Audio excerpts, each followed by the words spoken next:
ဒီကနေ့ခေတ်ယောဂီတွေကထင်ကောင်းထင်လိုက်ပဲတရားရိပ်သာသွားပြီးရက်ရှည်တရားကြီးထိုင်မှလို့ဒါကတော့လူကိုလိုက်လို့ဖြစ်တာခုတရားနားနေတာဟာလည်းပဲတရားကျင့်နေတာပဲเนาะဘာဖြစ်လို့တရားကျင့်နေတယ်လို့ပြောနိုင်ရတော့နားနေတဲ့အချိန်မှာမှန်ကန်တဲ့လမ်းကြောင်းတွေကိုရှင်းပြနေတဲ့အချိန်မှာအဲ့ဒီလမ်းကြောင်းအတိုင်းဟုတ်တယ်ဟုတ်တယ်ဟုတ်တယ်လို့ဒီလိုသဘောကျနေတဲ့အချိန်မှာလောဘလည်းမဖြစ်ဘူးဒေါသလည်းမဖြစ်ဘူးမောဟလည်းမဖြစ်ဘူးမာနလည်းမဖြစ်ဘူးဟောကိလေသာတွေအဲ့ဒီချိန်မှာငြိမ့်နေကိလေသာတွေစိတ်ငြိမ်သွားတဲ့အခါကျတော့အတိဉာဏ်တွေကလည်းတက်လာသဘောပေါက်သွားဉာဏ်ကနေသဘောပေါက်သွားဟောတမက်တဖူရသွားကြတယ်ဆိုတာရှင်းတော့ကတရားနာရင်လည်းပဲရသွားနိုင်တယ်ဒါတော့ကိုယ့်ရဲ့အတိုင်းအတာတစ်ခုပေါ့လူတွေရဲ့တဏ္ဍာမှာရှိတဲ့အရည်ချင်းအလိုက်ဒါကတော့ဖြစ်တာပေါ့ဓမ္မနုဓမ္မပฏิပတ်တိဆိုတာဘယ်နှစ်ရက်ကျင့်ရမယ်ဘာလုပ်ရမလို့ပြောလို့မရဘူးမြတ်စွာဘုရားကတော့တတိပဌာန်ကျင့်စဉ်ကိုပြောတာ9ရက်ပဲစမ်းကြည့်ပါတရားတို့တရားများရနိုင်ပါတယ်လို့အဲ့တော့9ရက်နဲ့ရတဲ့ပုဂ္ဂိုလ်လည်းရှိတယ်9ရက်အတွင်းရတဲ့ပုဂ္ဂိုလ်လည်းရှိ10မိနစ်နဲ့ရတဲ့ပုဂ္ဂိုလ်တွေလည်းရှိအသိဉာဏ်ထက်တဲ့ပုဂ္ဂိုလ်တွေကြတော့တရားနာရင်လည်းပဲတရားတို့တရားများရတယ်မြတ်စွာဘုရားလက်ထက်တုန်းကဆိုလို့ရှိရင်ဒေသနာဝတ္တနေဟုတ်လားတရားတစ်ခုဆုံးလိုက်တာနဲ့တပြိုင်နက်သိချီတန်းချီတဲ့တတ္တဝါတွေအကျိုးတရားရသွားကြတယ်တပည့်စကြာတရားရဲ့အဆုံးမှာလူသားတွေကရှင်ကွန်းတင်ညနတ်ပြမာတွေကပြမာတွေက18ကလေးကြီးတရားထုတ်နေတာမဟုတ်ဘူးတရားနားနေတဲ့အချိန်မှာစိတ်ဆိုင်ပြီးတော့ကိုယ်တဏ္ဍာမှာဖြစ်တဲ့တရားတွေပါပြောတဲ့စကားနောက်မှာလိုက်ပြီးရှုရင်းနဲ့ဒါကျင့်နေတာလို့ခေါ်တယ်အဲ့တော့အတိုင်းအတာတစ်ခုဟာဘယ်လောက်ကျင့်ရမယ်ဆိုတော့ပြောလို့ပြအောင်ကိုယ့်ရဲ့ဉာဏ်သွေးပေါ်မှာမိတည်ပြီးတော့နေတယ်အဲ့တော့ရတာမရတာစဉ်းစားစရာမလိုဘူးကျင့်တာမကျင့်တာပဲစဉ်းစားရတာမရတာစဉ်းစားနေလို့ရှိရင်တရားဟုတ်ပါမလားဟုတ်တော့လမ်းကြောင်းလွဲနေတယ်လို့ခေါ်တယ်နော်ကိုသွားရမယ့်လမ်းကြောင်းကိုမသွားပဲနဲ့လူတယောက်ဟာကိုသွားရမယ့်ခရီးပေါ်ရောက်နေရတဲ့နဲ့ထိုင်ပြီးတော့ဘယ်ချိန်ရောက်မလို့ဘယ်ချိန်ရောက်မလို့စဉ်းစားပြီးထိုင်တွေးနေရောက်ပါမလားမတွေးနဲ့ခြေတော့တလှမ်းပြီးတလှမ်းသာသွားနေရောက်သွားမှာပဲခြေလမ်း1000ပြည့်ရင်ရောက်မဲ့ခရီးဆိုရင်ခြေလမ်း1000ပြည့်ရင်ရောက်မှာပဲမေးเสียမလို့ဟုတ်ကဲ့လားခြေလမ်း900နဲ့ရောက်မဲ့နေရာဆိုရောက်သွားမှာပဲဒါတဏှာကြီးသွားမဲ့နေရာဆိုတဏှာကြီးပြည့်ရင်ရောက်မှာပဲတွေ့နေเสียမလို့ထွတ်တူပဲကမ္မထာထုတ်တဲ့အခါမှာရောက်ရမယ့်အရေးတွေတွေးနေเสียမလို့သွားနေဖို့ပဲအဓိကသွားနေလို့ရှိရင်ကိုယ့်ရဲ့အရည်သွေးအားလျော်စွာရောက်သွားမှာတဲ့အဲ့ဒါကိုဓမ္မာနုဓမ္မပฏิပတ်တိတဲ့သီလကျင့်စဉ်တွေကျင့်တယ်သမာဓိကျင့်စဉ်တွေကျင့်တယ်ပညာကျင့်စဉ်တွေကျင့်တယ်သီလကျင့်စဉ်ဆိုတာအလုံးသိကြတယ်သမာဓိကျင့်စဉ်ဆိုတာသမထကျင့်စဉ်ကိုပြောတာဝိပဿနာတိုက်ရိုက်သွားလို့ရှိရင်လည်းသမာဓိရှေ့ကထူထောင်တာပညာကျင့်စဉ်ဆိုတာဝိပဿနာကျင့်စဉ်ကိုပြောတာအဲ့လိုသီလသမာဓိပညာဆိုတဲ့ဒီကျင့်စဉ်ကိုကျင့်နေခြင်းသည်ဓမ္မနုဓမ္မပฏิပတ်တိ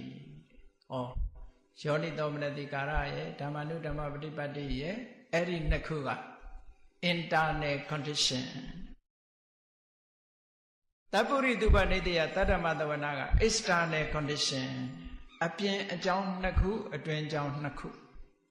အဲ့ဒီနှစ်ခုပေါင်းစပ်လိုက်တဲ့အခါကျတော့ဘာရဇတ်ရလာတော့ဆိုရင်ခုနပြောတဲ့အမြင်မှန်အမှန်ကိုမြင်ခြင်းဆိုတဲ့အကျိုးတရားတစ်ခုရလာဒီဟာတွေမပေါင်းစပ်လို့ရှိရင်ရနိုင်ပါ့မလားကက်စမီချစ်လေးကိုဒီတိုင်းပဲထားမယ်ဆိုရင်မီးတောက်ကလေးရပါမလားထဲထဲမှာ condition တွေရှိတော့လဲလိုးနေတဲ့ condition လေးလက်ကလေးနဲ့ဖိပြီးတော့ချစ်ပေးလိုက်မယ်ဆိုလို့ရှိရင်မိတော့ကလေးကဝေါခနဲ့ထွက်လာမှာအဲ့ဒါလိုပဲ အတွင်းအကြောင်းနဲ့အပြင်အကြောင်းနှစ်ခုဆုံလိုက်တာနဲ့တပြိုင်တည်းအတိညာပွင့်လာဒီအဓိပ္ပာယ်ကိုပြောကဲကောင်းပြီဒါကသောတာပန်ဖြစ်အောင်လုပ်ရမယ့်အခြေအနေတွေကိုယ်မှဒီအခြေအနေတွေကိုထူထောင်ရမယ်မရှိသေးရှိအောင်လုပ်ကဲအခြေအနေတွေတစ်ခုအရေးကြီးတဲ့အခြေအနေနောက်ဆုံးအရေးကြီးဆုံးကဘာတော့ကိုယ်မှပြည့်စုံနေတာတပ္ပုရိသုဘနေတရားရှိနေပြီလားဆရာကောင်းရှိနေပြီလားရှိနေပြီ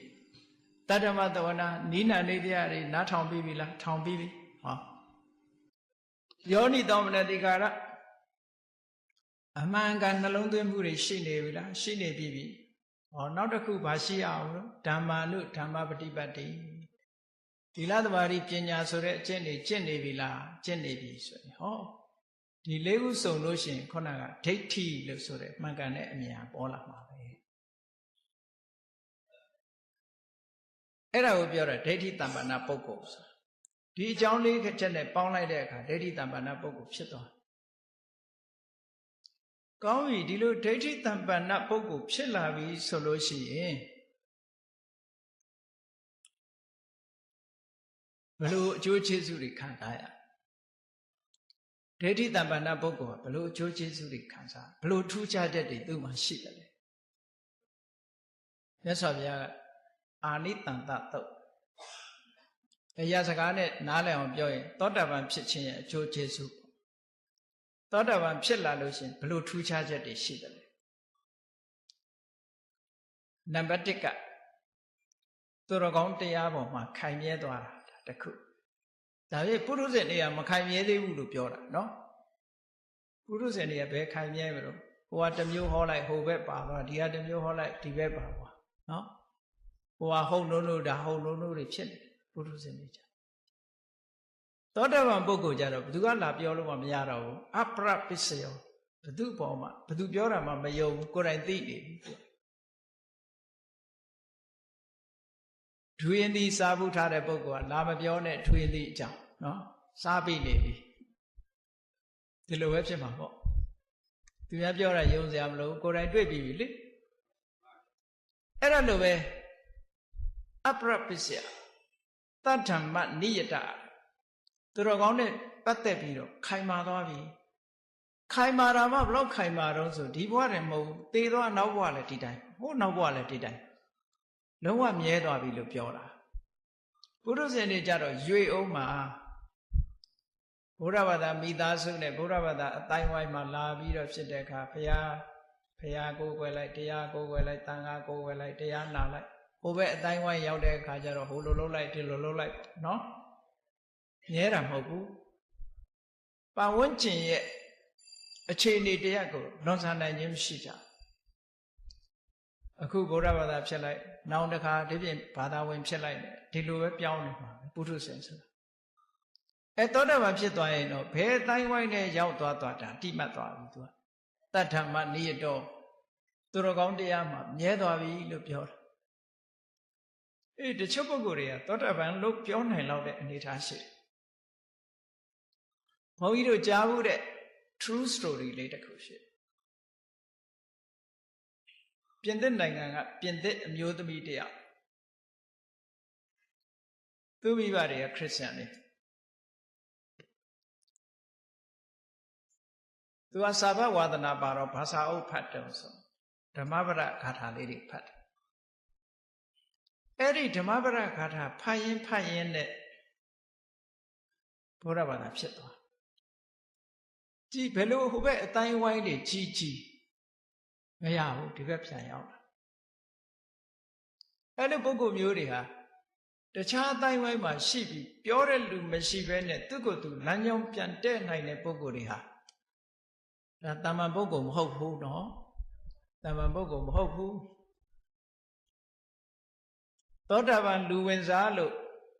ကြားဘူးချင်မှကြားဘူးမယ်ပေါ့သို့တော့မဖြစ်နိုင်ဘူးဆိုတာတော့မဟုတ်ဖြစ်နိုင်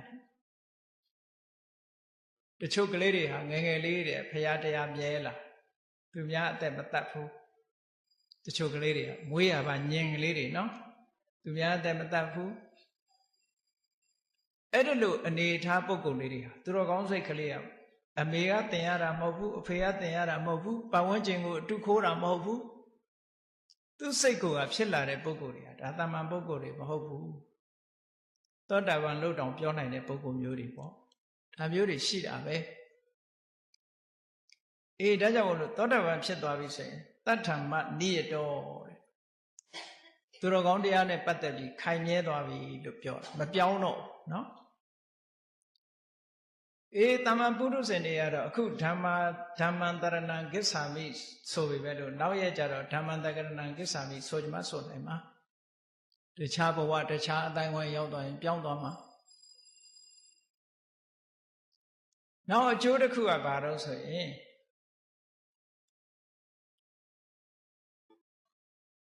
တတ္ထမနိယတောရဲသွားပြီးတဲ့နောက်မှာအပရိဟဏဓမ္မောတဲ့ရထားတဲ့အခြေအနေတစ်ခုကဘယ်တော့မှနောက်ဆုတ်မသွားဘူးရုပ်လျော့မသွားဘူးရော့မသွားဘူးလို့ဆိုလို့သူမြင်ထားတဲ့အတိညာကနေပြီးတရွေးသားမှနောက်ပြန်ရော့မသွားဘူးတဲ့သူရထားတဲ့အတိညာတိုးတာတိုးလာမယ်ရော့မသွားဘူးတဲ့ဆိုလိုတာကလူတွေနားလည်အောင်ပြောမယ်ဆိုရင်သောတာပန်ဘဝနဲ့ဘုန်းကြီးဝလို့ရှိရင်လူမထွက်တော့ဒါပေမဲ့တချို့ပုဂ္ဂိုလ်တွေကထင်ကြတယ်သူတို့ကြည်ညိုတဲ့ဘုန်းကြီးတစ်ပါးလူထွက်သွားတဲ့အခါကျတော့ဟောသူတို့ကငကိုယ်တော့သောတာပန်လို့ဒီလိုထင်တာသောတာပန်မို့လူထွက်တာသက္ကရာကအနာဂံဖြစ်ရင်ထွက်မှာမဟုတ်ဘူးလို့ဒီလိုပြောကြတယ်ကြားဘူးတယ်ဗမာပြည်မှာကိုအဲ့လိုကြားဘူးသေးတယ်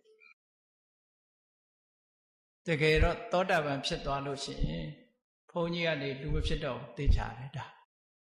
သောတာပန်ဖြစ်သွားရင်ရုပ်လျော့သွားတာမရှိတော့ဘူးအဆင့်တစ်ခုကရှော့ချမသွားတော့ဘူးလို့ဒါပြောတာနော်အဲ့ဒါကိုအပရိဟာဏဓမ္မော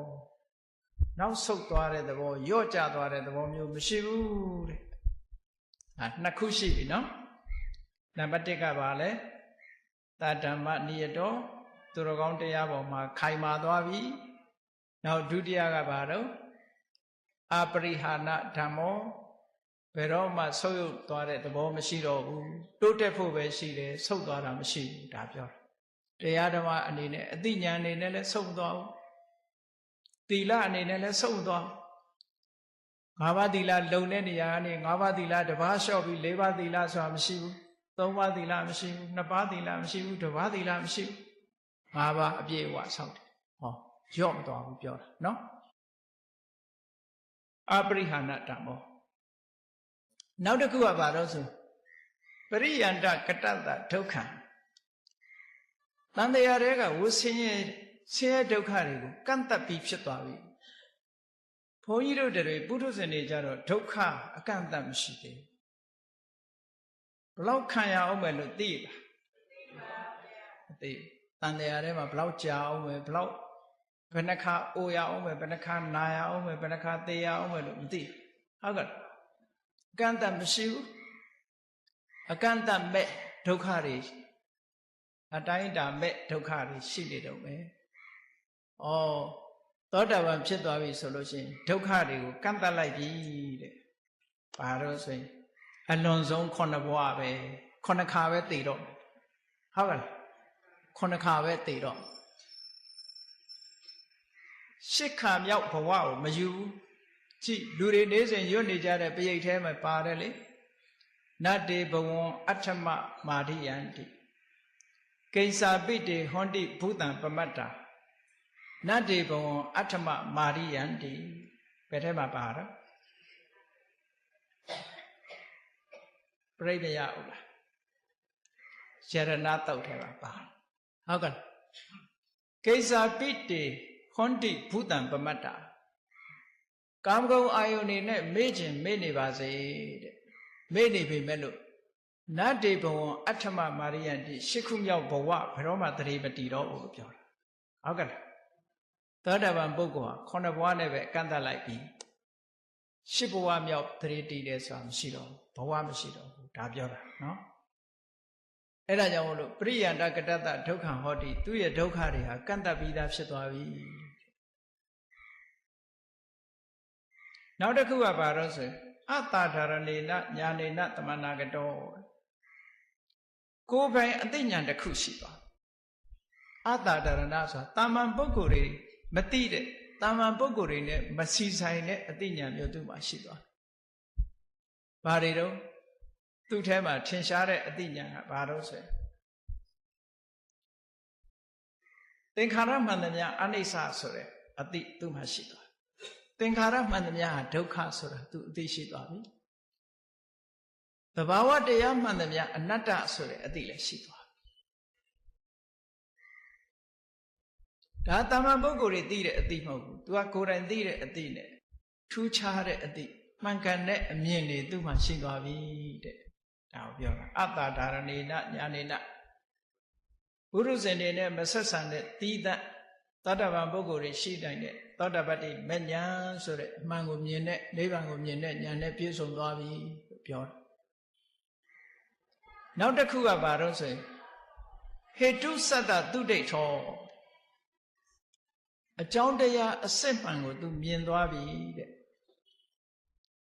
ဘုန်းကြီးတို့တွေအကြောင်းတရားအစစ်မှန်မမြင်သေးလို့ရှိရင်ဟိုဟာကိုအကြောင်းထင်ဒီဟာကိုအကြောင်းထင်လောကမှာလူတွေဟာအကြောင်းနဲ့ပတ်သက်ပြီးဇဝေဇဝါဖြစ်နေတော့မယ်ဒီကနေ့ခေတ်တောင်တာမန်လေးတောင်ဇဝေဇဝါရှိနေကြတော့မယ်လေအကြောင်းစစ်အကြောင်းမှန်ကိုမသိသည့်အတွက်ကြောင့်ဘေရင်ဆရာဟောရင်လည်းယုံလိုက်တာပဲဘိုးတော်ပြောလိုက်ရင်လည်းယုံလိုက်တာပဲဟိုလူကပြောယုံဒီလူကပြောယုံမယုံကြဘူးလားသွားပြီးတော့ဘေရင်လေးလည်းမေးလိုက်ရအောင်မနော်လူပြောသူပြောအကြောင်းတွေကိုဒီအကြောင်းဟုတ်လောက်ခဲ့ဆိုပြီးတော့အစွဲလန်းနေနဲ့ယုံနေကြဒါမလောက်ကောင်းဘူးလောက်ကောင်းတယ်ဆိုတဲ့အကြောင်းတွေလည်းယုံကြတာအမျိုးစုံဟိုလူပြောယုံဒီလူပြောယုံဆိုတာအကြောင်းမှန်ကိုမသိလို့ပဲဒါအကြောင်းမှန်ကိုမသိလို့သောတာပန်ဖြစ်သွားရင်ဘာကြောင့်ဆိုတာသူလက်ခံသွားပြီအကြောင်းကိုမြင်သွားပြီတဲ့ဒါကြောင့်မို့ဟေတုစတ္တသူဒိဋ္ဌောသူဒိဋ္ဌဆိုကောင်းကောင်းကြီးမြင်တယ်မှန်မှန်ကန်ကန်မြင်တယ်ဆိုတဲ့အဓိပ္ပာယ်ပြောအကြောင်းတရားတွေကိုမှန်မှန်ကန်ကန်မြင်သွားပြီဘယ်ဟာအကြောင်းဟုတ်တယ်ဘယ်ဟာအကြောင်းမဟုတ်ဘူးသိသွားသည့်အတွက်ကြောင့်မမှန်မကန်တဲ့အကြောင်းတရားတွေကိုအကြောင်းဖြစ်လက်ခံပါမလားလက်မခံဘူးတနေ့ရတယ်မဲ့ယရဏဂုဏပွဲမှာလေထိန်မြင်ခုတ်အဲ့ဒီနတ်ပွဲမှာထိန်မြင်ခုတ်တယ်လို့ပြောတာဂျာနယ်တဲ့တွေ့တာပါထိန်မြင်ခုတ်တော့အဲ့ဒီထိန်သားဆောင်ထားရင်လက်ကောင်းတယ်ဟောဒါအကြောင်းတရားကိုယုံတာမဟုတ်လားဒီထိန်သားလေးဆောင်ထားတာနဲ့လက်ကောင်းတယ်ဆိုတာဘယ်လိုလုပ်ဖြစ်တာနော်အဲ့တော့လက်ကောင်းတယ်ဆိုပြီးတော့အဲ့ဒီထိန်သားလေးရဖို့ရအတွက်လူချရက်ကြတယ်လက်ကောင်းမကောင်းတော့မသိဘူးတဲ့တယောက်တယောက်နဲ့နင်းလို့ဆေးရုံရောက်တဲ့လူရောက်ဒုက္ခရောက်တဲ့လူရောက်လက်ကျိုးသူကျိုးခြေကျိုးသူကျိုးအဲ့ဒါကတော့ဒိဋ္ဌဓမ္မအဲ့ဒီထိန်သားလေးဆောင်ထားလို့လက်ကောင်းမကောင်းအောင်မသိဘူးအဲ့တော့ဒါလေးဆောင်ထားတာနဲ့လက်ကောင်းတယ်လို့ယုံတာကအကြောင်းတရားမဟုတ်တာကိုယုံတာပဲဟုတ်ကဲ့မှန်ကန်တဲ့အကြောင်းတရားမဟုတ်ဘူးဒါကြောင့်မို့လို့သောတာပန်ဖြစ်သွားပြီဆိုရင်မှန်ကန်တဲ့အကြောင်းတရားဟာကောင်းကောင်းကြီးမြင်သွားပြီတဲ့ဒါကြောင့်မို့မယုံတော့ဘူးဒါရင်လားလို့ဆိုတော့မဟုတ်ဘူးဟေတုသမုပ္ပန္နာသဓမ္မအကြောင်းကြောင့်ဖြစ်ပေါ်လာတဲ့အကျိုးတရားတွေနဲ့ပတ်သက်ပြီးတော့ကောင်းကောင်းကြီးမြင်သွားပြီတဲ့အကြောင်းကိုလည်းမြင်တယ်အကြောင်းကြောင့်ဖြစ်တဲ့အကျိုးကိုလည်းမြင်တယ်ဆိုတော့တန်တရားရှိပါအောင်မလားရှိပါပါအဲ့ဒါကိုသောတာပန်ဖြစ်ရင်တန်တရားကင်းတယ်ဆိုတာအဲ့ဒါပြောသောတာပန်ဖြစ်လို့တန်တရားကင်းသွားပြီဆိုအကြောင်းတရားနဲ့အကြောင်းရဖြစ်ပေါ်လာတဲ့အကျိုးနဲ့ပတ်သက်ပြီးဟုတ်သလားမဟုတ်ဘူးလားတွေးတောပြီးတော့ယုံမှားနေကြမရှိဘူးပေါင်းလိုက်တဲ့အခါမှာသောတာပန်ဖြစ်ရလို့ရရှိလာတဲ့အကျိုး6မျိုးတဲ့ဟုတ်ကဲ့ပြန်ပြီးတော့ပြောပြ6မျိုးอ่ะနံပါတ်1ကသူတော်ကောင်းတရား၌ခိုင်မြဲခြင်းတတ္ထမနိယတနံပါတ်2ကအပရိဟဏဓမ္မဘယ်တော့မှကိုချင်းတရားကဆုပ်ယုပ်သွားတာမရှိဘူးနံပါတ်3ကဒုက္ခကိုအကန့်အသတ်လုပ်ပြီးသားဖြစ်သွားပြီနံပါတ်4ကသူများနဲ့မတူတဲ့အသိဉာဏ်ရသွားပြီနော်နံပါတ်5ကအကြောင်းတရားတွေကိုကောင်းကောင်းမြင်ပြီနံပါတ်6ကအကြောင်းကြောင့်ဖြစ်တဲ့အကျိုးတရားတွေကိုကောင်းကောင်းမြင်တယ်ဆိုဒါသောတာပန်ဖြစ်လာတဲ့ပုဂ္ဂိုလ်အတွက်အကျိုးကျေးဇူး ဒါရင်လားလို့ဆိုတော့သောတာပန်ဖြစ်လာတဲ့ပုဂ္ဂိုလ်တရားဟာဒီအကျိုးကျေးဇူးတွေရလာသည့်အတွက်ကြောင့်သောတာပန်ပုဂ္ဂိုလ်တွေဟာဘယ်တော့မှမလုပ်တော့တဲ့ဟာတွေရှိသေးတယ်နော်ဘယ်တော့မှမလုပ်တော့ဘူးသောတာပန်ဖြစ်လာသောတာပန်ဖြစ်သွားတာနဲ့တပြိုင်နက်တန်ရောစဉ်၃မျိုးကိုလည်းဖယ်ရှားလိုက်တယ်ကြည့်ပရိတ်ကြီးတဲ့ကယရဏတုတ်သာဟာဝတ္တဒသနတံပရာယတယတုဓမ္မာဇဟိတာဘဝန္တိသာဟာဝတ္တဒသနတံပရာယဆိုဒသနတံပရာဆိုတာသောတပတ္တိမဉ္ဇဉ်နဲ့ပြည့်စုံလိုက်တာသောတပတ္တိမဉ္ဇဉ်ကိုရလိုက်တာနဲ့တပြိုင်နက်တဲ့တယတုဓမ္မာဇဟိတာဘဝန္တိသူတဏ္ဍမှာဟောဒီတန်ရောစဉ်၃မျိုးဟာဖယ်ရှားပြီးဖြစ်သွားပါတယ်တဲ့အဲ့ဒီတန်ရောစဉ်၃မျိုးကဘာလဲလို့ဆိုရင်သက္ကာယဒိဋ္ဌိဝိသိကိစ္စတင်္စတိလပဒံဝါပိယထဋ္ဌိကိစ္စဟောသောတာပန်ဖြစ်သွားလို့ရှိရင်ဟောဒီတန်ရောစဉ်၃မျိုးဟာဖယ်ရှားပြီးသားဖြစ်သွားတယ်ဒါလည်းအကျိုးကျေးဇူးပဲနော်သောတာပတ္တိမဉ္ဇဉ်ရလိုက်တာနဲ့တပြိုင်နက်ဓတနဆိုတဲ့သောတာပတ္တိမဉ္ဇဉ်ကိုရလိုက်တာနဲ့တပြိုင်နက်ဘာတွေပျောက်သွားတော့သက္ကာယဒိဋ္ဌိသက္ကာယဆိုတာခန္ဓာ၅ပါးကိုပြောတာဒိဋ္ဌိဆိုတာခန္ဓာ၅ပါးကိုခန္ဓာ၅ပါးလို့မမြင်မဲနဲ့မှားနေတဲ့အတ္တလို့ယူဆတဲ့အယူဆတစ်ခုအဲ့ဒါသက္ကာယဒိဋ္ဌိသက္ကာယပေါ်မှာဖြစ်တဲ့အယူမှားလို့ဒီလိုဆိုလို့တယ်ဟုတ်ကဲ့သက္ကာယဒိဋ္ဌိရဲ့အဓိပ္ပာယ်ကသက္ကာယဆိုတာတကယ်ရှိတဲ့ခန္ဓာ၅ပါးတကယ်ရှိတဲ့ခန္ဓာ၅ပါးကိုမရှိတာမြင်တာဒိဋ္ဌိရှိတာကခန္ဓာ၅ပါးမရှိတာကအတ္တဟုတ်ကဲ့မရှိတဲ့အတ္တကိုတွေးကြံပြီးတော့ခန္ဓာ၅ပါးတဲ့အရာတစ်ခုခု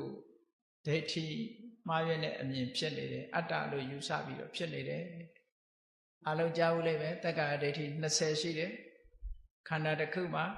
၄ခုစီ၄ခုစီဆိုတော့၄၅လေး20ပေါ့သက္ကာယဒိဋ္ဌိ20ရုပ်နဲ့ပတ်သက်ပြီး၄ခုဝေဒနာနဲ့ပတ်သက်ပြီး၄ခုသင်ညာသင်္ခါရဝိညာဉ်နဲ့ပတ်သက်ပြီး၄ခု၄၅လေး20ဒါသက္ကာယဒိဋ္ဌိ20လွယ်လွယ်လေးမှတ်ချင်လွယ်လွယ်လေးပဲသူကနော်ခန္ဓာကိုယ်ပဲအတ္တလို့အတ္တဟာခန္ဓာခန္ဓာဟာလည်းအတ္တဆိုတော့ရုပ်ဟာအတ္တအတ္တသည်ဖြင့်ရုပ်နဲ့အတ္တနဲ့တစ်ခုတည်းလို့မြင်တာအဲ့ဒါကနံပါတ်1ရူပံအတ္တတော်ရုပ်တရားတွေကိုပဲအတ္တလို့ယူဆနောက်အတ္တဟာရုပ်တရားတွေမှာရှိနေတယ်လို့ယူဆအဲ့ဒါကြတော့ရုပ်နဲ့အတ္တတခြားစီခွဲလိုက်တယ်ရုပ်တရားတွေမှာအတ္တရှိတယ်တခါအတ္တတွေမှာရုပ်တရားရှိတယ်ဟောအတ္တတွေမှာရုပ်တရားရှိတယ်ရူပံအတ္တတော်ရူပသမိန်ဝါအတ္တရူပဝန္တံဝါအတ္တအတ္တမှာရုပ်တရားရှိတယ်လို့ယူဆတယ်အတ္တထဲမှာရုပ်ရှိတယ်လို့ယူဆတယ်ရုပ်ထဲမှာအတ္တရှိတယ်လို့ယူဆပေါင်းလိုက်တော့၄ခုရုပ်ကိုအတ္တလို့ယူဆတယ်အတ္တဟာရုပ်ရှိတယ်လို့ယူဆတယ်ဆိုလိုတာကရုပ်ဟာအတ္တရဲ့ property ပေါ့အတ္တကပိုင်တဲ့ပစ္စည်းလို့ယူဆတာကိုပြောရုပ်နဲ့အတ္တနဲ့တစ်ခုတည်းထားပြီးတော့ရုပ်ကိုအတ္တလို့ယူဆတာရှိတယ်အတ္တမှာရုပ်ရှိတယ်လို့ယူဆတယ်ရုပ်ဟာအတ္တထဲမှာရှိတယ်လို့ယူဆတယ်ရုပ်ထဲမှာအတ္တရှိတယ်လို့ယူဆတယ်တဲ့အဲ့ဒီ၄ခုဝေဒနာလည်းထို့တူပဲ၄ခုသင်ညာလည်းထို့တူ၄ခုသင်္ခါရလည်းထို့တူဝိညာဉ်လည်းထို့တူ၄ခုဆိုဒါသက္ကာယဒိဋ္ဌိ20လို့ပြောတာသောတာပန်ဖြစ်သွားတာနဲ့တပြိုင်နက်အဲ့ဒီအထင်အမြင်တွေအားလုံးကင်းသွားပြီတဲ့ဒါပြောတာသက္ကာယဒိဋ္ဌိအထင်မြင်တွေမရှိတော့ဘူးဆိုတော့တန်တရားဆိုတာရှိအောင်မလားရှိပါပါဘုရားအမှန်မြင်မှတော့တန်တရားဆိုတာပဲရှိတန်တရားဆိုတာအမှန်မမြင်မှဖြစ်တာလေမှန်တာကိုမြင်ပြီးတဲ့နောက်တန်တရားဆိုတာမလာတော့ဘူးဒါကြောင့်ဝိသိကိစ္စဆိုတာလည်းမရှိတော့ဘူးတဲ့နောက်တစ်ခုကဘာတော့ဆိုရင်သီလပဋ္ဌာဝါပိယထဋ္ဌိကိစ္စသီလပဋ္ဌပရာမာသသီလဆိုတာအလေးအထဝတ္တဆိုတာစောင့်တည်တဲ့ကျင့်ဝတ် အလေးထားနဲ့အကျင့်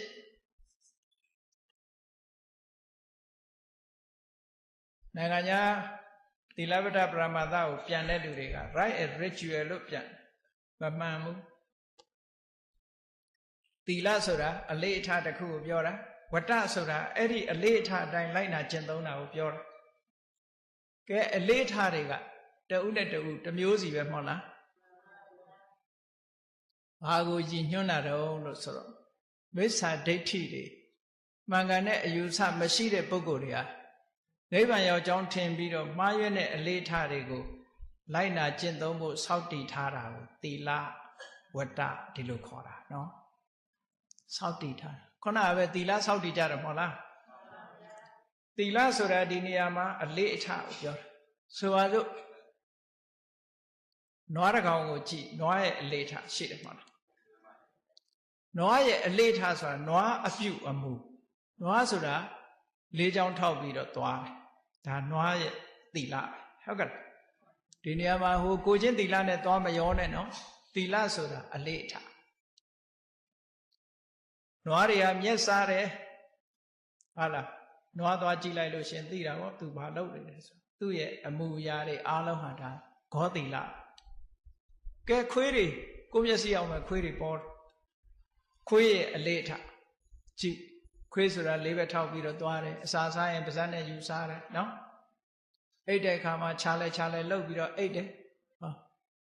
ဒါခွေးရဲ့အလေးထား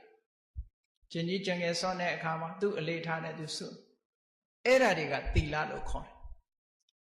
အဲ့ဓာတွေကိုလိုက်လုပ်လို့ရှိရင်ကိလေသာကုန်ပြီးတော့တန်တရားကလွတ်တယ်လို့ယူဆပြီးတော့အဲ့ဒီခွေးရဲ့အကျင့်နွားရဲ့အကျင့်တွေကိုအကျင့်တရားတစ်ခုအနေနဲ့တမာရိယာမိလို့စောင့်တည်ထားတာကဝတ္တဟုတ်ကဲ့ဝတ္တဆိုတာသူ့အတိုင်းလိုက်လုပ်တာဒါဘုရားလက်ထက်ကရှိတယ်နော်ကုက္ကုရဝတိကသုတ်ဆိုတာရှိတယ်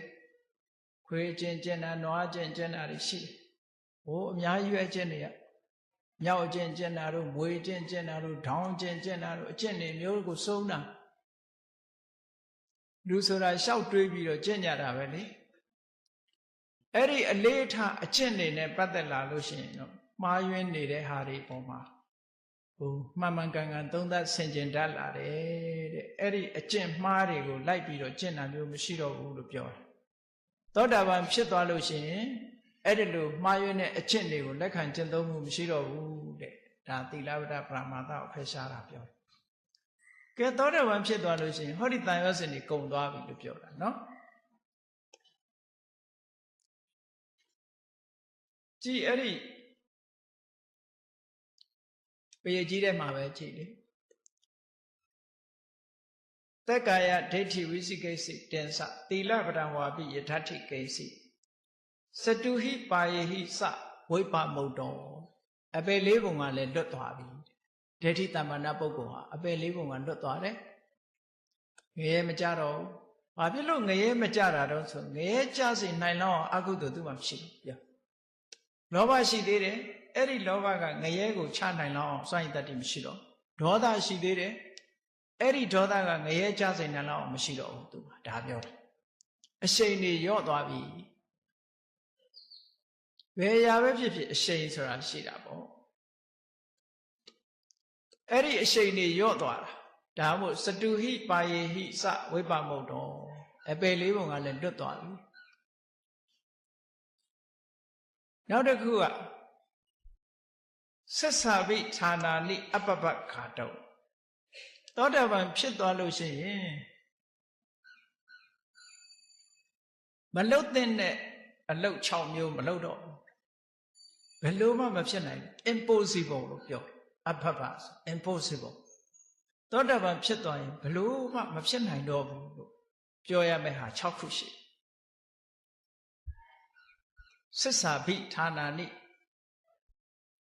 စဆိုတာ6ခုအဲ့ဒီ6ဌာနကိုဘယ်တော့မှသောတာပန်ပုဂ္ဂိုလ်ဟာမကျူးလွန်တော့ဘူးမဖြစ်တော့ဘူးလို့ဒါပြောအဲ့ဒီ6ခုကဘာတော့ဆိုလို့ရှိရင်သောတာပန်ပုဂ္ဂိုလ်အနေနဲ့စိတ်လိုက်မှန်ပါအမေကိုတတ်မိတာမျိုးမရှိဘူးဟုတ်ကဲ့စိတ်လိုက်မှန်ပါအဖေကိုတတ်မိတာမျိုးမရှိဘူးစိတ်လိုက်မှန်ပါယဟန္တာကိုတတ်မိတာမျိုးမရှိဘူး စိတ်လိုက်မှန်ပါတန်ဃာတွေခိုင်းခွဲအောင်မလုပ်ဘူးစိတ်လိုက်မှန်ပါဖရာကိုသွေးစိမ့်တီအောင်မလုပ်ဘူးဟောသောတာပန်ဖြစ်သွားလို့ရှိရင်ဒါတွေဟာမရှိတော့ဘူးနောက်တစ်ခုကသောတာပန်ဖြစ်သွားလို့ရှိရင်တဲ့ဖရာကလွဲလို့တခြားကိုဆရာလို့သတ်မှတ်တာဆရာဆိုတာဒီကမ္မထဆရာတွေပါညာဒါပြောတာမဟုတ်တာဖရာတပည့်ဆိုဖရာကိုင်းနော်ဘာသာခြားကိုဆရာမတင်တော့ဘူးလို့ပြောအားလုံးပေါင်းလိုက်ရင်6ခုအဲ့ဒီ6ခုကိုသောတာပန်ပုဂ္ဂိုလ်တွေကမလွန်ကျူးတော့ဘူးလို့ဒါပြောတာနော်စစ္ဆာဝိဌာနာနိအပ္ပပကာတောနောက်6ခုတစ်မျိုးရှိသေးတယ်အဲ့နာမှာအင်္ဂုတ္တမှာတုတ်တန်အိမ်မှာရှိသောတာပန်ပုဂ္ဂိုလ်တွေမှာမဖြစ်နိုင်တဲ့6ခုနောက်6ခုကဘာလို့ဆိုရင်ဒိဋ္ဌိတမ္ပန္နဆိုတဲ့ပုဂ္ဂိုလ်ဟာသင်္ခါရတရားတွေကိုမြဲတယ်လို့ဘယ်တော့မှမယုံကြည်ဘူးဒါတစ်ခုဒိဋ္ဌိတမ္ပန္နပုဂ္ဂိုလ်ဟာသင်္ခါရတရားတွေကိုချမ်းသာတယ်လို့ဘယ်တော့မှမယုံကြည်ဘူးနောက်တစ်ခုဒိဋ္ဌိတမ္ပန္နသောတာပန်ပုဂ္ဂိုလ်ဟာသဘာဝဓမ္မတွေကိုအတ္တလို့ဘယ်တော့မှမယုံဘူးဘယ်တော့မှလက်မခံတော့ဘူးဒိဋ္ဌိတမ္ပန္နမဖြစ်သေးရင်တော့ဒါတွေကိုသွားလက်ခံနေဦးမှာပဲလက်ခံနေသေးတယ်နောက်တစ်ခုကတော့ခုနနဲ့ဆင်ဆင်တူတယ်အနန္တရိယကံ၅ပါးကိုမကျူးလွန်တော့ဘူးတဲ့ဒါတစ်ခုအနန္တရိယကံ၅ပါးကိုဘယ်တော့မှမကျူးလွန်တော့ဘူးနောက်တစ်ခုကလောကီမင်္ဂလာတွေကိုဘယ်တော့မှမယုံတော့ဒါလည်းသောတာပန်ရဲ့စွမ်းရည်တစ်ခုလောကီမင်္ဂလာဆိုတာမြင်ရတာကြက်တည်ရှိလိုက်တာမျက်စိမ့်စိမ့်လေးမြင်လဲဒီနေ့မင်္ဂလာရှိလိုက်တာမကောင်းတာမြင်ဒီနေ့မင်္ဂလာမရှိဘူးဒါလောကီမင်္ဂလာခေါ်တယ်အဲ့ဓာတွေကိုမယုံတော့လူတွေကအဲ့ဓာကိုကြည့်တာလေအမလေးအမင်္ဂလာကြီးမင်္ဂလာကြီးနဲ့လမ်းသွားရင်ပြောကြဘူးလားမွေမြင်လို့ရှိရင်ခရီးရှည်တတ်တယ်ဟောအမင်္ဂလာလို့ယူဆနော်လူတွေကအမျိုးစုံလေလမ်းသွားရင်အတုပမြင်မကောင်းဘူးအတိတ်မကောင်းဘူးဟောဒီလိုပါမျိုးတွေယုံနေတဲ့ပုံကိုယ်တွေအများကြီးရှိနော်အမြင်မင်္ဂလာတွေပေါ်မှာကိုယ်စိတ်ထဲမှာမကြိုက်တဲ့ဟာတွေကိုမြင်လို့ရှိရင်အမင်္ဂလာလို့သတ်မှတ်ကြတယ်လူတွေကောင်းတာလေးမြင်မင်္ဂလာလို့သတ်မှတ်တယ်အဲ့ဒီလိုဟာမျိုးတွေကိုသောတာပန်ပုဂ္ဂိုလ်မှာမရှိတော့ဘူးတဲ့ဒါမျိုးကိုယုံကြည်တာမရှိတော့အဲ့လိုယုံနေရင်သောတာပန်နဲ့ဝေးနေသေးတယ်သောတာပန်မဟုတ်သေးဘူးနောက်တစ်ခုကဘာတော့ဆိုလို့ရှိရင်ကုသိုလ်ကောင်းမှုလုပ်ဖို့ရအတွက်ဘုရားသာသနာကလွဲလို့တခြားသာသနာမှာကုသိုလ်လုပ်သင့်တယ်လို့ဆိုလိုတာကလူတန်းထောက်ပံ့တဲ့အကျိုးရှိတဲ့နေရာလို့သတ်မှတ်ချက်မရှိဘူးဒါပြောတာမြတ်သောအလှခံပုဂ္ဂိုလ်ကိုရွေးချယ်တဲ့နေရာမှာတခြားဘာသာမှာမရွေးချယ်ဒါကမလှူဘူးလို့ပြောတာမဟုတ်ဘူးနော်မလှူဘူးဆိုတဲ့စကားနဲ့ဒီစကားနဲ့မတူဘူးအလှခံပုဂ္ဂိုလ်ကိုရွေးချယ်တဲ့အခါမှာဗုဒ္ဓသာသနာကိုရွေးချယ်တယ်ဒါပြောတာတခြားပုဂ္ဂိုလ်တွေကတော့စုကြုံနေမြင်မရွေးတရိစ္ဆာန်တောင်လှူရသေးတာပဲလှူတယ်မလှူဘူးပြောတာမဟုတ်ဟုတ်ကဲ့ဒက္ခိဏေယမြတ်သောပုဂ္ဂိုလ်မြတ်သောအလှခံရှိတယ်လို့လက်ခံတာဟောဘုရားသာသနာမှာတရားဓမ္မကိုကျင့်ကြံတဲ့ပုဂ္ဂိုလ်တွေမှသာတကယ်မြတ်သောအလှခံပုဂ္ဂိုလ်ဖြစ်တယ်လို့ဒီလိုလက်ခံတာပြောအဲ့တော့သောတာပန်ဖြစ်သွားလို့ရှိရင်ဒီသာသနာကတရားဓမ္မကျင့်ကြံပုဂ္ဂိုလ်တွေကလွယ်တခြားပုဂ္ဂိုလ်တွေကမြတ်သောအလှခံတိုက်တဲ့ပုဂ္ဂိုလ်မြတ်သောဆိုတဲ့စကားလေးပါတယ်နော်အဲ့တော့အလှမခံတိုက်တဲ့ပုဂ္ဂိုလ်ဆိုတာလောကမှာမရှိဘူးပေါ့အလှခံတိုက်တယ်ဆိုတာနဲ့အလှခံဆိုတာနဲ့မတူဘူးနော်ခံတိုက်တာဆိုတာဂုံကိုပြောတာအလှခံဆိုတာကတော့တိရစ္ဆာန်မှာပါတယ်လေတိရစ္ဆာန်လေးတွေကျွေးတိရစ္ဆာန်မှာအလှခံတိုက်တဲ့ဂုံရှိပါမလားမရှိဘူးသို့တော့သူ့ကိုမလှူရဘူးလားမပေးရဘူးလားပေးရဟောစကားကမတူကွဲရမယ်နော်မကွဲလို့ရှိရင်ရောထွေးနေတတ်တယ်သောတာပန်ပုဂ္ဂိုလ်ဖြစ်သွားလို့ရှိရင်အလှခံထိုက်တဲ့ပုဂ္ဂိုလ်ဆိုတာသာသနာမှာပဲရှိတယ်လို့သိလာတယ်ထိငါးချက်နံပါတ်5ချက်မဟုတ်တော့ဘူးပြောအဲ့ဒီအိဗယ်မျိုးပြောသိလာကွဲကွဲပြားပြားသိလာတယ် အဲ့ဒါကိုပြောတာစစ္ဆာပိဌာနာနိအပပဂါတောဒီ6ခုသောအကြောင်းတရားတွေနဲ့ပတ်သက်လာရင်သောတပန်ဖြစ်တဲ့ပုဂ္ဂိုလ်ဟာမလုပ်တော့ဘူးရှောင်သွားပြီလို့ပြောတာဒါယရဏတုံမှာလာတဲ့သောတပန်ပုဂ္ဂိုလ်ရဲ့ဒိဋ္ဌိတမ္ပန္နပုဂ္ဂိုလ်ရဲ့ဂုဏ်ကြီးတွေပဲဒါကြောင့်မို့တရားချက်ခင်သူတော်စင်ပြိဿတ်တို့ခုချိန်မှာသောတပန်ဖြစ်အောင်အကြောင်း၄ရပ်ကိုလည်းဟောပြီးပြီသောတပန်ဆိုတာရဲ့အဓိပ္ပာယ်ကိုလည်းရှင်းပြီးပြီဒိဋ္ဌိတမ္ပန္နဆိုတဲ့ပုဂ္ဂိုလ်ရဲ့အဓိပ္ပာယ်ကိုလည်းရှင်းပြီးပြီအဲ့ဒီပုဂ္ဂိုလ်ဖြစ်တဲ့နိလန်းတွေကိုလည်းပြောပြီးပြီဖြစ်လာလို့ရှိရင်ရရှိတဲ့အကျိုးတရားတွေကိုလည်းထိုထိုသုတ်တန်တွေကထုတ်ပြီးတော့ပြောပြီးပြီဒါကြောင့်မို့လို့ဘုရားမြတ်စွာဟောကြားတော်မူခဲ့တဲ့လမ်းစဉ်တွေသာသနာတော်ကြီးတည်ရှိနေတဲ့အချိန်မှာဒီလမ်းကြောင်းကိုရှောက်ရင်တို့ဒီစခန်းရောက်မှာလို့ကိုယ်စီကိုယ်ကယုံကြည်ပြီးတော့မှန်ကန်သောအကျင့်ကိုကျင့်ခြင်းဖြင့်အနည်းဆုံးသောတပတ္တိမေသောတပတ္တိဖို့ကအစမဲ့ဖို့နိဗ္ဗာန်ကိုကိုယ်စီကိုယ်ကမျက်မှောက်ပြုနိုင်ကြပါစေကုန်သတည်း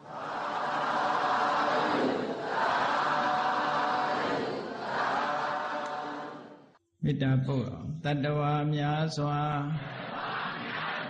ဘေးရန်ကွာချမ်းသာကြပါစေတတ္တဝါများစွာဘေးရန်ကွာချမ်းသာကြပါစေမေတ္တာရေချမ်းသောငါဖြံငြိမ်းချမ်းကြပါစေမေတ္တာရေချမ်းသောငါဖြံငြိမ်းချမ်းကြပါစေသက်ရှိချမ်းသာစိတ်ချမ်းသာတို့ရဆန္ဒပြေပါစေသက်ရှိချမ်းသာစိတ်ချမ်းသာတို့ရဆန္ဒပြေပါစေဖုံလန္တာဒုက္ခပင်ကစားမေတ္တာပုံနေတုသင်္ကမမနောတရာတိတဝေတံပဝါယံတုသူကန္တကမေတ္တာပုံနေတုသင်္ကမစုပေါင်းပို့အပ်မေတ္တာတဟုရောင်မြူပါဝင်းငွေလမင်းနှင့်ရောင်ခြင်းရှက်ယုံပေါင်းဆောင်ရခြင်းကြောင့်တဝေတံကျွတ်မဲ့ဥသုံလုံးစုံများစွာတတ္တဝါတို့၏မနောတရာတိမြင့်မြတ်ဖြူစင်အေးကြည်လင်းသည့်ရေစဉ်ပြည်တင်းစိတ်နှလုံးတည်ဟုသောရေအိုင်ကြီးအတွင်း၌ဒုက္ခပင်ကသာစင်ထာဝရအေးမြတ်ကြည်သာတာယာပွင့်လန်းချမ်းသာဒုက္ခဒီဟုသောကုမုဒ္ဒရာဇာပန်တို့သည်ဖုံလန္တဝန္တာရှင်မြူဝတ်မုံလူလျက်ကြည်နူးဝဲကြုံဖူးပွေးကြကုန်သည်ဖြစ်၍ဒုက္ခနကလေအောင်လေတဲ့ရောရှက်သင်ပြန်ပိတိတိဟုသောယနန်တို့သည်ဘဝယံတုကောင်းစွာမဲ့သွေကြိုင်လိုက်၍နေကြပါစေကုန်သတည်း